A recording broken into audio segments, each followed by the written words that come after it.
first off, got to give Notre Dame a lot of credit. I think they're a good team and got a lot of weapons. Got a great blend of experience and some talented young players. And Coach Shrewsbury does a really good job. I've seen that firsthand for years when he was in the Big Ten. So this is a really good win for us.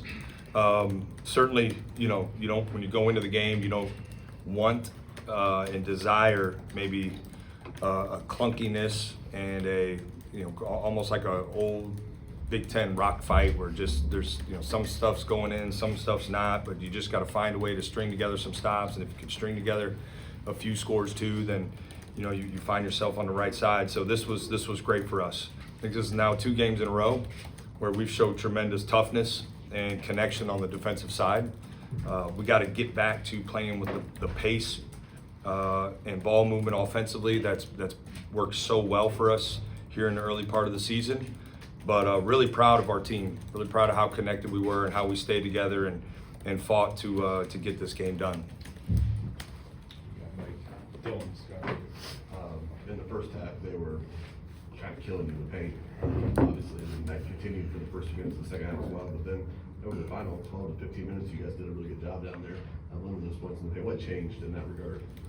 I think our gaps got better, and then we had a little bit better awareness with guys we could help off of. And so that was important. Going into this game, we knew we had to guard the 3-point line well, but we talked about not getting in a situation where we were too extended to expose the paint. I thought early, especially, we were a little too hugged up. They run a ton of actions for their shooters, and we're making a lot of threes coming into this game. So we certainly wanted to limit some of their attempts. I thought we got a little too tight defensively to our men and weren't gapped up quite enough there in the first half. We obviously talked about that throughout the first half, but really got to draw it up at halftime and really, our guys came out and made a good adjustment. So that was important. Jake, in the first half, 62% of your shots came from 3. Second half, 32% of your shots came from 3. Were you happy with the shot selection in the first half? Was there any direct hey, we need to maybe get a little closer here and lay off some of the threes, because there was a pretty substantial drop off in the second half there?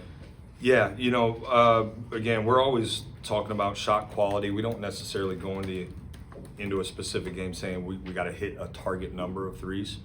But I think a lot of our threes in the first half, there wasn't a paint threat on a lot of them. And we want the paint to be threatened before we get a lot of our threes. Certainly, some of our guards got the creativity and freedom to read some certain coverages and be aggressive, maybe behind ball screens when we twist them and things, and there might not be a paint threat on some of those. So paint threat threes, rotation threes, those are the ones we'll always take those. But we weren't playing through the paint well enough. When we finally started to score there in a stretch, a lot of it came from touching the paint. So that was the big focus for us. Maybe not necessarily the total number of threes, but how those threes were coming and us making sure we were playing through the paint. How much of a priority was slowing down Burton and Shrewsbury? I think you kept those guys under 40% combined, especially in the first half. They got going a little in the second half, but they really struggled in the first half. Yeah, it was really big. Burton's, he's one of the best scorers in the country. He's proven it, to be able to score it at a high level. And we talked about that, we needed to make him inefficient. That was going to be critical.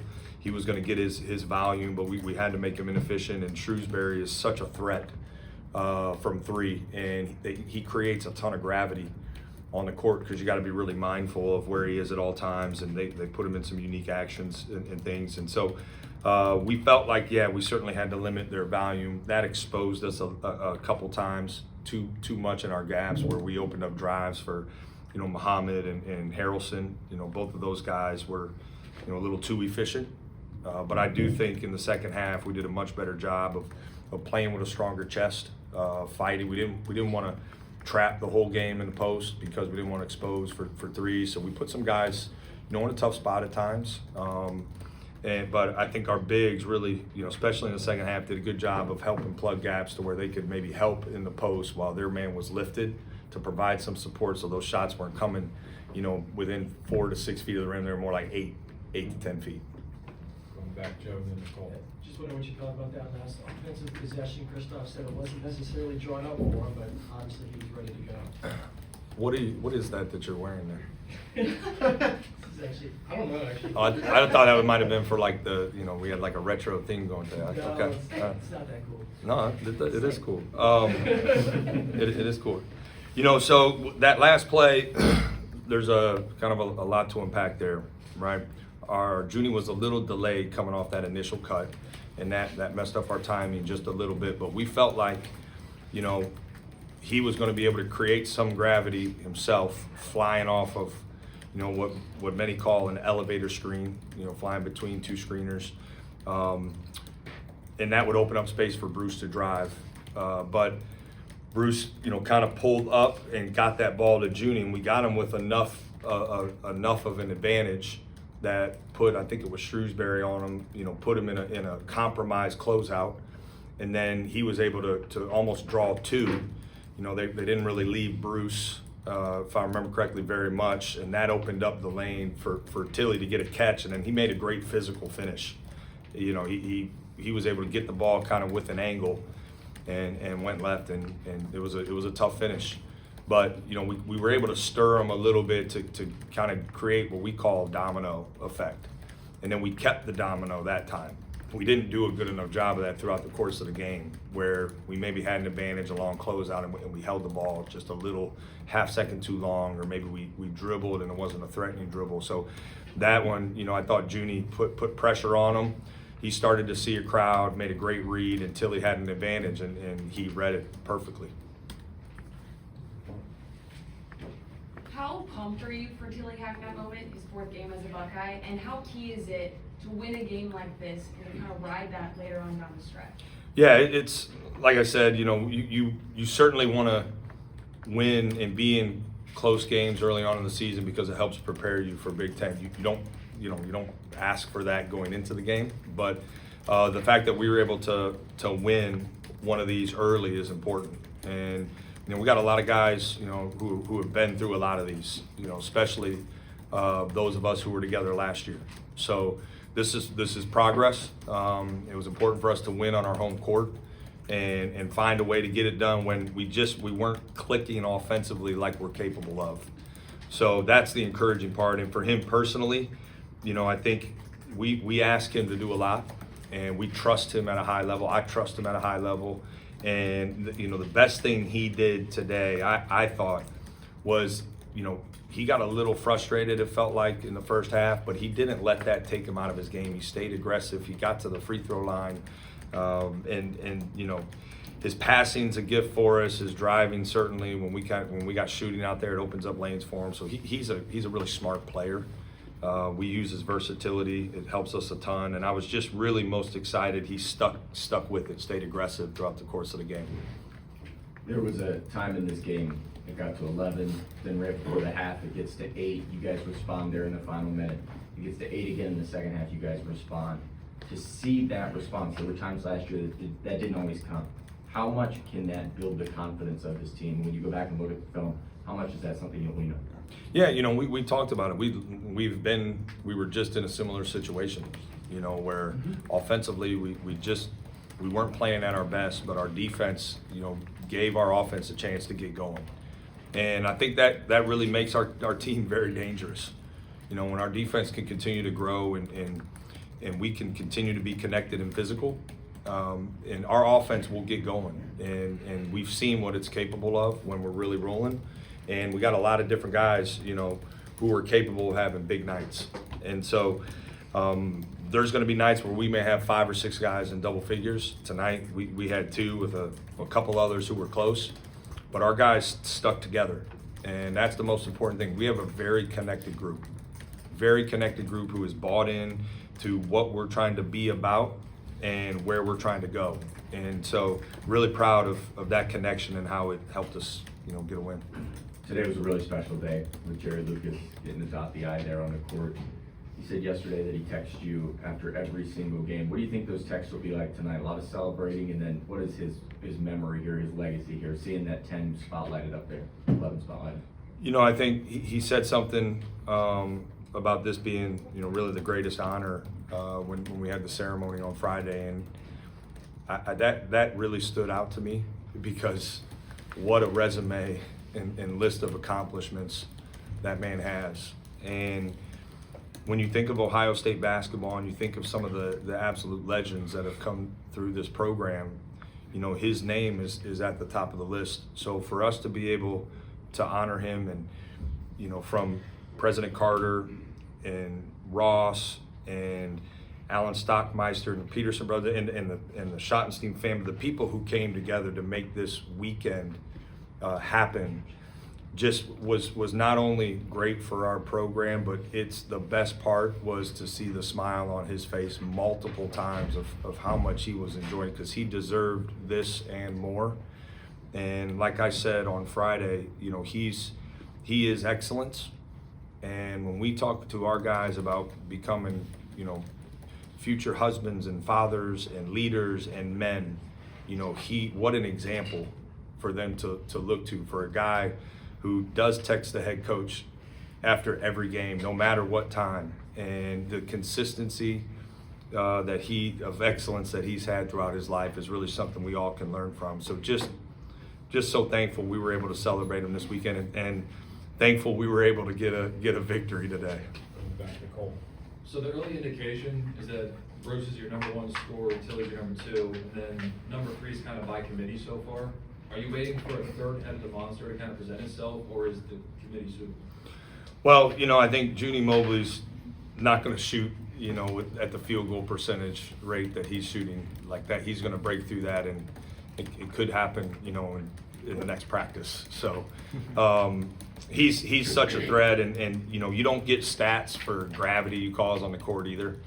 I think that's something that goes, you know, unnoticed a lot is you know, maybe he didn't have the most points, but the amount of space he helps create for others when he's on the court is really important. So right now, you know, we're still as a team, I think, kind of figuring out a little bit of that. But I got high level belief in him, Devin, Bruce, and Tilly, and on any given night, one of those guys can lead us in scoring. After that, we got to continue to develop, you know, some scoring punch. I think Amari took a step forward today. I thought he was good. We've seen what Brandon's capable of. He's had some big nights, and then guys just got to continue to grow. And some of that's part of early season basketball, figuring that out. But we don't have a you know, a two guy kind of 1-2 punch. I think we got a 4-man punch. And you know, those guys will continue, and it'll be any given night. It's hard to take away everything from us. I thought Notre Dame had a great game plan where they stunt the ball, and we didn't adjust well enough, and what we worked on didn't translate well enough. But that's part of, you know, early season, and we will continue to get better at that. Christoph had the foul trouble. They cut back into that lead you built, and he came in, blocked a couple shots, playing with 4 fouls, blocking shots. How important was he defensively down the stretch, let alone, obviously, he made the winning bucket? Yeah, you know, I thought his defense was much better in the second half. And we've challenged, again, I said this, we asked him to do a lot, and we've challenged him to continue to grow on the defensive side, and I thought he was much better in the second half. You know, for us, we're big, so we work a lot on technique at the rim. You know, don't bail guys out, make them finish over a strong chest, and you know, don't bail them out with fouls, don't give them angles to the rim, and we put a lot of pressure on him, Yvonne, Brandon, and Amari to you know, help us when maybe the ball gets past that first line of the defense. And those guys have shown significant improvement. Still got a ways to go. Obviously, too many made 2-point field goals, but I think he did some really good things defensively, especially in the second half. And Devin played 32 minutes today, so assuming he's totally healed up, feeling good, or how do you? Well, I don't know if he's feeling good right now, but Yeah. he was feeling good, you know, going into the game. And you know, I think he's done a great job to put himself in position, and you know, he continues to, like, I don't know if you saw, I asked him multiple times throughout the flow of the game, do you need one? Do you need one? And I saw that. he, you know, I trust him. I trust him, and you know, he plays with a physicality. Like, we're more physical when he's on the floor, and I love that about him. But yeah, I mean, I'm sure he's sore, and you know, I'm sure he probably right now he's April, I don't know what time it is, but when we finish up, I know he's already seen our trainer, you know, and he'll be in recovery mode the rest of the day. And then just real quick, you mentioned the physicality of this game. They seem to come out and really want to be that physical aggressor in this game. How do you feel like you guys responded throughout the game to that? Yeah, it felt. I mean, this felt like a Big Ten game where both teams were, you know, had size and physicality on the court. You know, I think Tout is like he's a monster, you know, on the glass, and he never stops moving. I kind of told him in the line, I said, man, if I was, you know, 6'8", I think I would have tried to play like you. Like, I like how hard you play.